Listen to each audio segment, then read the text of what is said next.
विद्याप्रतिष्ठानच्या बैठकीनिमित्तानं शरद पवार, सुनेत्र पवार एकत्र आले होते। काल शरद पवार आणि अजित पवार यांची बैठक झाली आणि आज विद्याप्रतिष्ठानमध्ये शरद पवार, सुनेत्रा पवार, युगेंद्र पवार असे बैठकीनिमित्तानं एकत्र आल्याची ही दृश्य आपण पाहतोय।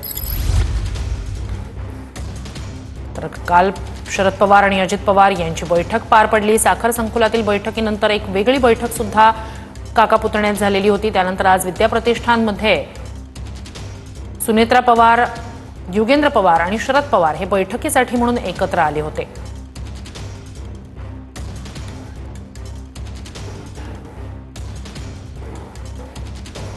तर ही दोन दृश्य आपण पाहतोय।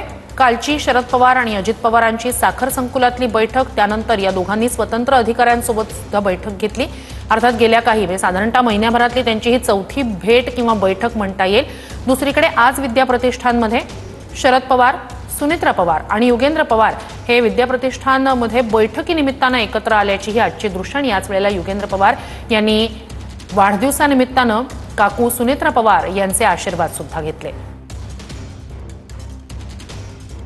उद्धव ठाकरे आणि राज ठाकरे एकत्र येत आहेत, काय तुम्हाला वाटतंय? पवार कुटुंब देखील एकत्र यावं नाही? आता आमचं कुटुंब म्हणून आम्ही एकत्रच आहोत, असं मला वाटत नाही की कुटुंब आमचं वेगळं झालंय किंवा असं काय झालंय। ठीक आहे, राजकारणात कधीतरी आपले विचार बदलू शकतात, काय काय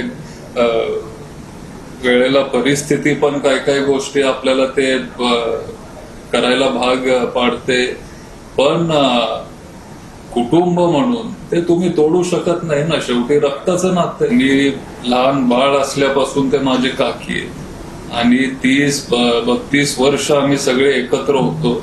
एखादं वर्ष आमचं असं गेलं त्याच्यामुळं सगळंच संपतं या विचाराचा मी तरी नाहीये आणि माझी काकी पण त्या विचाराचे ते नाहीये। आणि त्याच्यामुळं काही तिथं झालं असेल पॉलिटिकल फील्डवर तरी त्यांच्याबद्दल प्रेम, आदर हे माझ्या मनात तरी कमी झालेलं नाही। आणि काकी असतील किंवा काका असतील, आजही ते माझे काकाच आहेत आणि त्यांचा पण मी आदर करतो।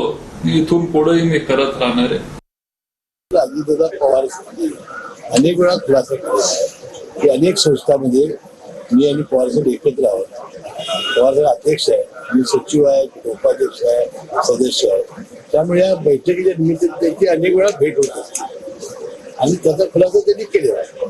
परंतु या सातत्यानं होणाऱ्या भेटी कुठेतरी कार्यकर्त्यांमध्ये संभ्रम निर्माण करणार आहे। त्याच्यामध्ये अजितदादांनी आम्हाला काय अजून सांगितलेलं आहे आणि या संस्थेच्या बैठका ज्या होत्या ते नियमित होत असतात, त्यामुळे आम्हालाही त्याचं काय वाटत नाही। अजित पवार आणि शरद पवार साहेबांच्या जे काही भेटी आहे ते वसंतदादा शुगर इन्स्टिट्यूट, रयत शिक्षण संस्था या निमित्तानं होणं हे काही फार त्यामध्ये राजकीय अर्थ काढू नका।